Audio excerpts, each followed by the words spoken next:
একটা বর্ণনা এসেছে যে দারিদ্রতা আপনাকে স্পর্শ করবে না ইনশাআল্লাহ। এই যে সুদ খাচ্ছে কি জন্যে? টাকার জন্য তো নাকি? টাকা পয়সা ধন দৌলত করবেন এই তো আপনার উদ্দেশ্য নাকি? এই জন্যই তো মায়ের সাথে জানা করছে, তাই তো? আল্লাহ বলছেন সূরা ওয়াকিয়া পড়েন, আপনার দারিদ্রতা দূর হয়ে যাবে ইনশাআল্লাহ। বিশ্বাস হচ্ছে না? রিজিক কার হাতে? না, রিজিক তো আমাদের হাতে। এটা মানুষ বিশ্বাস করে না আসলে, এটা মুখে বলে। মানুষ মুখে বলে রিজিক আল্লাহর হাতে। মানুষ যদি বিশ্বাস করতো রিজিক আল্লাহর হাতে, তাহলে মানুষ কেমন করে সুদ খাবে?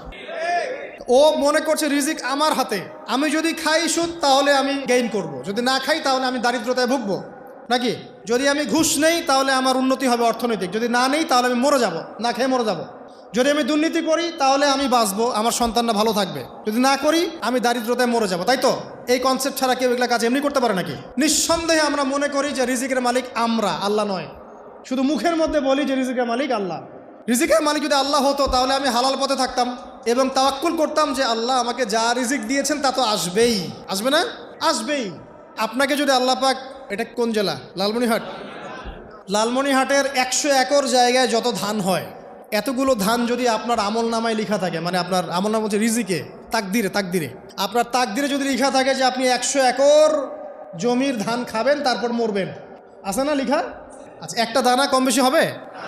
আপনি যদি আল্লাহর প্রতি তাওয়াক্কুলই করেন তাহলে আপনি হালাল পথে থাকবেন, বিশ্বাস করবেন যে আল্লাহ পাক যেটা লিখে রাখছে আমার তাকদিরে রিজিক, এর একটা দানা রেখেও আমি পৃথিবী থেকে যাব না, সিম্পল। তখন আপনার অন্য পথে যাওয়ার কোনো কারণ নাই।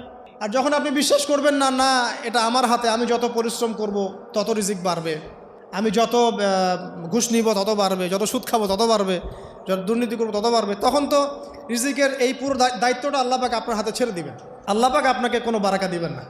ইয়ামহাকুল্লাহু রিবা ওয়া ইউরবিস সাদাকা। সদকা করলে সম্পদ বৃদ্ধি পায়, আর রিবার মধ্য দিয়ে সম্পদ ধ্বংস হয়ে যায়, একদম মাটিতে মিশে যাবে। অনেক গভীরে চলে আসছি, আসেন আবার রাতে চলে আসি।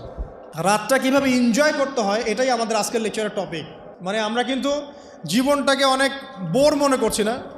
এই যে ব্যবসা বাণিজ্য, চাকরি বাকরি, বিবি বাচ্চা, পরিবার, অনেক অনেক যন্ত্রণা নাকি, অনেক সমস্যা, না? কিন্তু আল্লাহ পাক ইসলাম দিয়েছেন কিন্তু জীবনটা উপভোগ করার জন্যে। কী জন্যে? উপভোগ করার জন্যে। আমরা আগে ভাবতাম আল্লাহ পাক ইসলাম আসলে কী জন্যে দিলেন মানব জাতির? উত্তর হচ্ছে 3টা। 1, ইহকালীন সাফল্য, 1। 2, পরকালের মুক্তি, আর 3 হচ্ছে আপনার জীবনটাকে উপভোগ করার জন্য। আপনি জীবনটাকে ইসলাম দিয়ে যেভাবে উপভোগ করতে পারবেন অন্য কোনো বিষয় দিয়ে পারবেন না। পারবেন? পারবেন না। আসেন দেখেন কিভাবে। রাতটা নিয়েই কথা বলি।